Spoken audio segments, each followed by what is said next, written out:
Alright guys, we're out here this morning. I'm going to take you for a little ride through the woods. We're going to see what we've been doing back in here in these woods.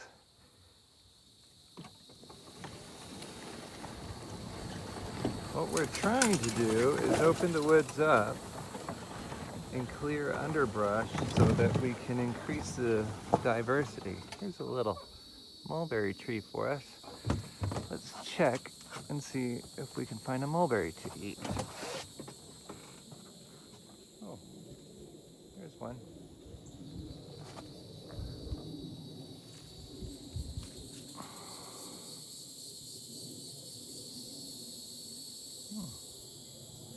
That's a nice mulberry.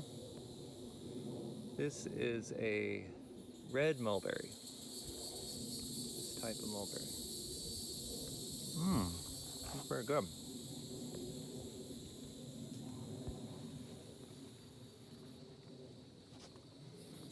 Very good mulberry. Okay, here we go. So like I was saying, we're trying to open up the underbrush. So this is a pretty good spot. We can see how things are. We've opened it up on this side. And on this side of the fence, you can see how it was. Choked out mainly with yopon and vines going all the way up to the canopy. If you can look back in there, not much light gets to the ground. So plants can't grow, can't get started down low with an understory like this.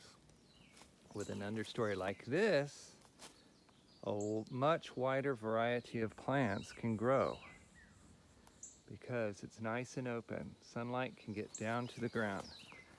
So if you look over here, we've got grasses, we've got wildflowers, we've got shrubs, we've got lots of different kinds of shrub. There's a beautyberry, there's a datura moonflower, there's a horse mint.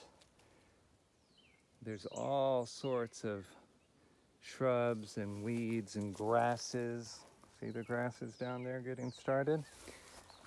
This is the start of a savanna from a forest ecosystem. It transitions to this savanna where you have grassland with big trees throughout the grassland. There's another big mulberry tree.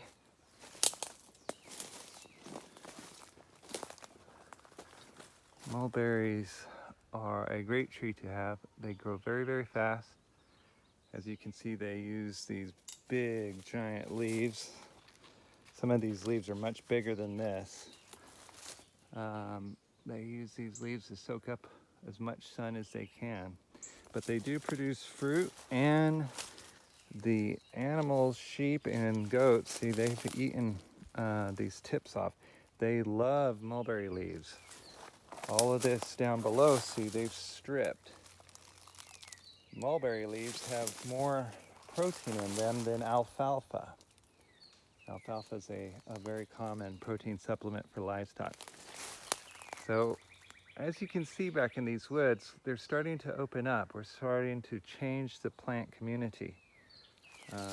Over time, as we continue to pulse it with animal impact and animal manures as well, we will recycle the nutrients from the old understory to make the new understory.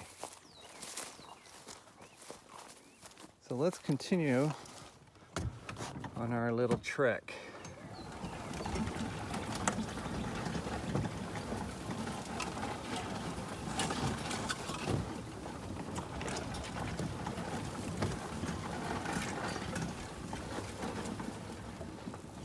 Look at how much it's opened up back in there.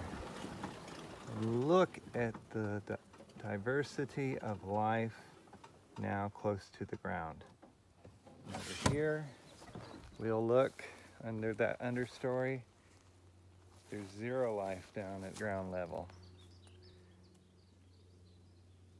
which means there's no food for livestock. at ground level.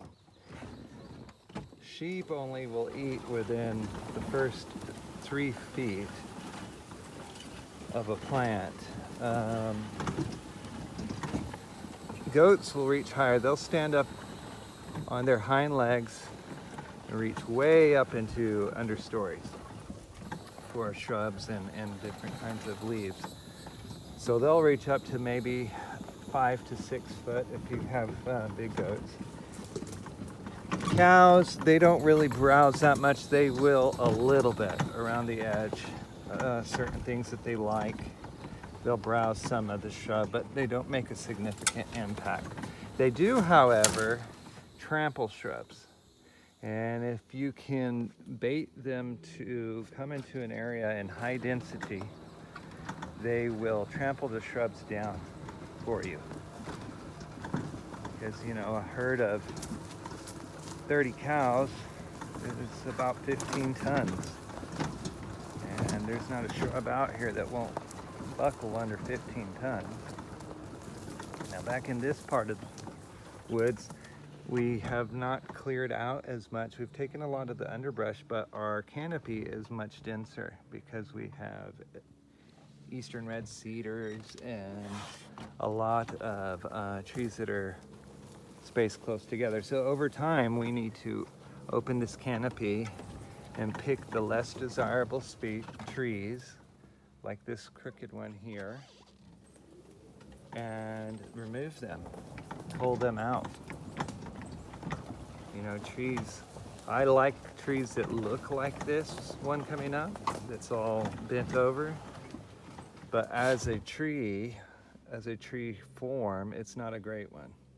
And that would be one that you would cull out to make room so that better trees like these nice straight oak, post oak trees, which have valuable wood, and the black hickory as well, can grow in that space and grow much, much bigger with a higher quality wood. It's just a little bit of management in the forest, you know. Most of our biomes around here require a little bit of management if you want them to go in a certain direction. Because we are trying to create a savanna, we need to manage the ecosystem in a way that makes a savanna, that is conducive to a savanna. And one of the things is increasing competition at ground level. Not only do we create more food for our livestock, but we also greatly increase the biodiversity of our plant community. So here's a little pond we have. This is on the southern part of our property, up close to the highest elevation, which is a great place for a pond. We use a solar panel and a solar pump, you can see right over there.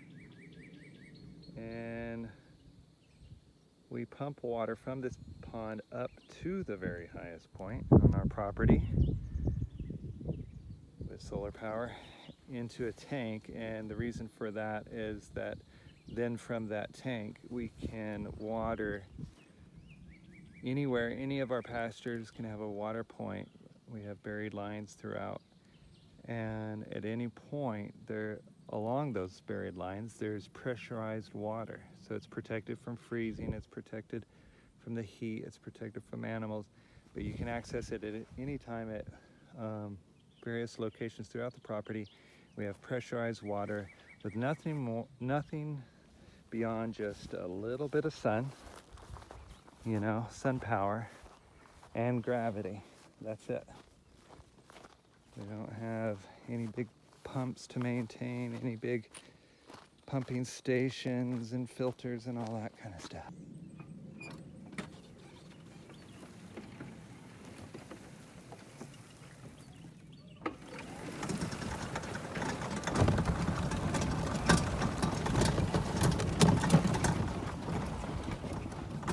Oh, it's so much nicer and cooler under the canopy. It's a nice thing about a savanna is there's shade, there's full sun, there's a little bit of everything. So animals can pick where they want to be. They want to graze under some shade because it's hot in the day, that's great. If they want to be out in the sun because it's a cold winter day, they can. And same thing with the plants. You'll find a whole range of plants that will grow in a savanna setup that will not grow in either woods or grasslands.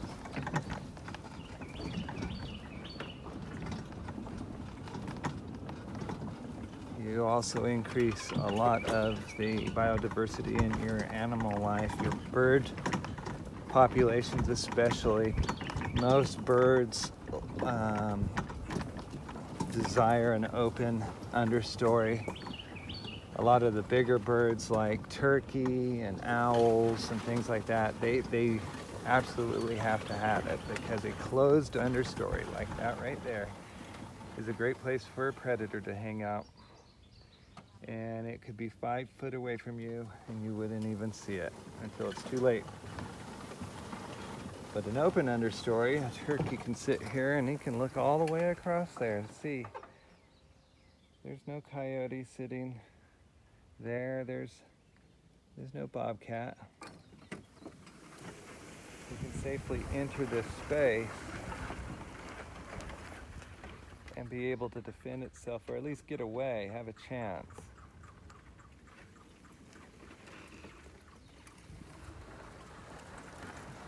And all the turkeys really require is a little bit of a fighting chance. Once they get going, turkeys are pretty resilient animals, especially the wild turkeys.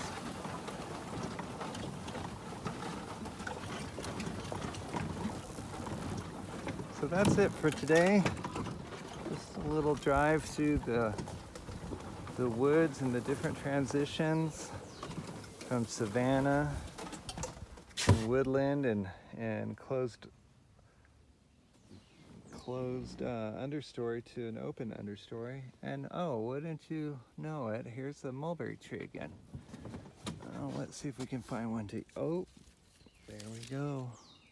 See that? Perfect way to end a tour. All right, so until next time, folks, keep your understories open.